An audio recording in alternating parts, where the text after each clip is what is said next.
la CAN 2019 et au moment où nous nous rencontrons, je connais un peu la préoccupation des sélectionneurs. C'est déjà encore réfléchir à fond sur la liste des 23 joueurs qui doivent participer à la phase finale. Exercice assez délicat, il faut le dire. Difficile même, je dirais. Parce que dans notre jargon, on dit qui confectionne une liste doit éliminer. Donc c'est le dicton qui choisit élimine. Donc ce n'est pas une chose aisée.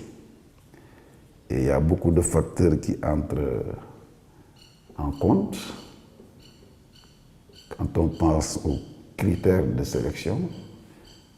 Et d'un sélectionneur à l'autre, je crois qu'il y a quelques différences. Mais dans un cadre général, quand on met une liste, on tient compte, je pense surtout de la compétitivité de l'élément au poste.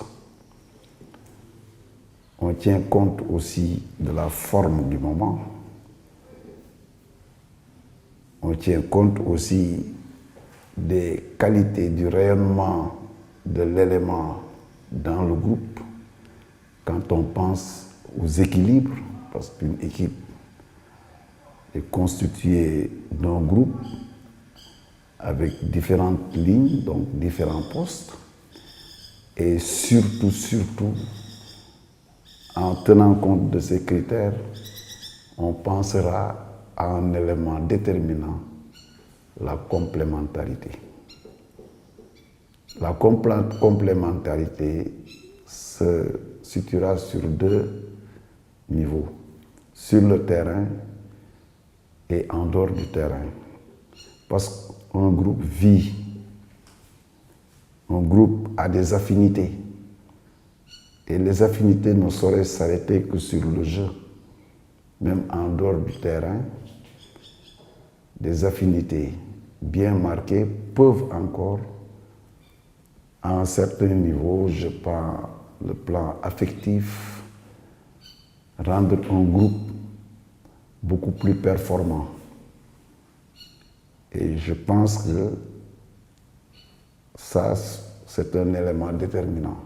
Il y a aussi des sélectionneurs qui jouent aussi sur le sens de la responsabilité et voir les différents problèmes au niveau du leadership pour vous dire que faire un groupe, encore une fois, n'est pas un exercice facile. Pour l'équilibrer et l'aligner sur la philosophie de jeu du sélectionneur, c'est quelque chose, disons, de très sérieux. Et la compétitivité du joueur au moment du choix est importante, mais elle n'est pas aussi déterminante. Parce que si on parle de la compétitivité des joueurs qui sont éligibles, on peut même voir un joueur en très grande forme qui n'a jamais participé aux phases éliminatoires. C'est des cas rares. Donc, ça, comme on dit, ça peut être la surprise du chef.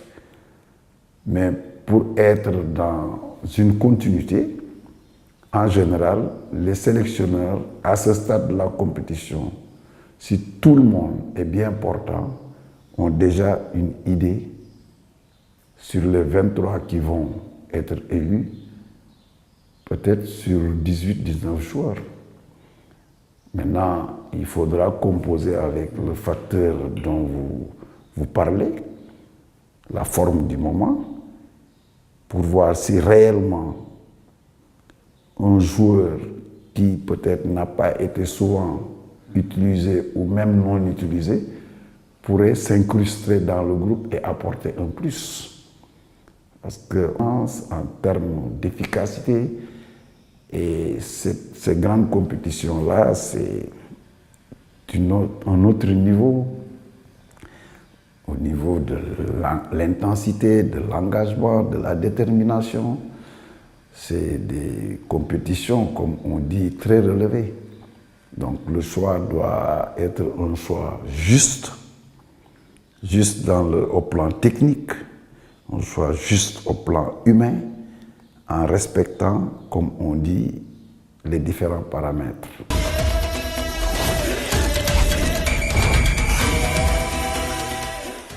Au moment de monter la liste, l'entraîneur a travaillé depuis sa nomination avec un staff.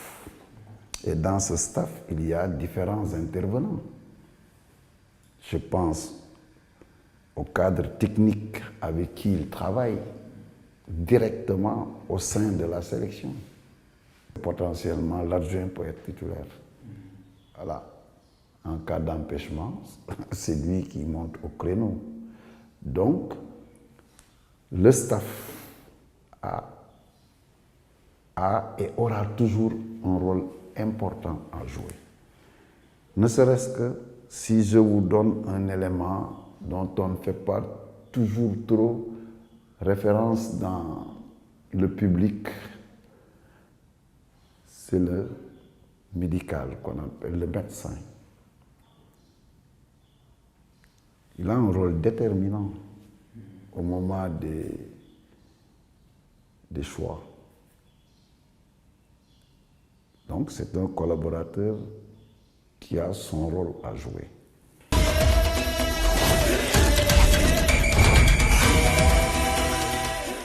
On est tenu par le règlement de la compétition à travailler sur un nombre précis. Le joueur, ou tout joueur veut être sélectionné. Parce que quand on est professionnel, qu'on soit au plan local ou au plan international, on a envie de porter un jour le maillot de sa nation. C'est une consécration pour un footballeur ou un athlète en général. Mais si après l'annonce ou la publication d'une liste,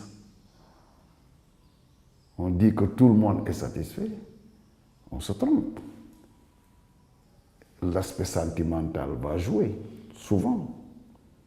Et des joueurs sont amenés même à contester les choix de l'entraîneur, comme une frange de la population peut contester. Parce qu'au fait, le football, c'est la démocratie. Chacun a son idée, sa manière de voir les choses. Et quelquefois même, on va plus loin. Ça peut même être un problème social. Le joueur appartient à une famille.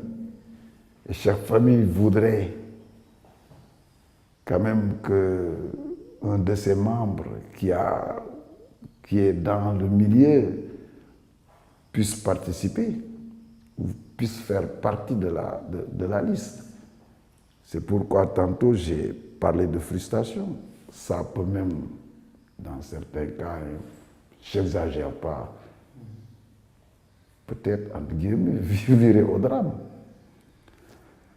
Si ça s'arrête sur des sorties dans la presse, quelquefois des sorties musclées, amères, mais l'entraîneur doit aussi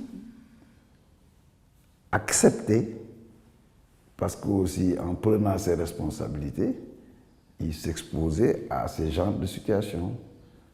Mais personne d'autre à sa place ne peut décider, parce que c'est lui qui assumera les résultats. Donc, un joueur peut poser la question directement au sélectionneur ou indirectement par une sortie dans les médias.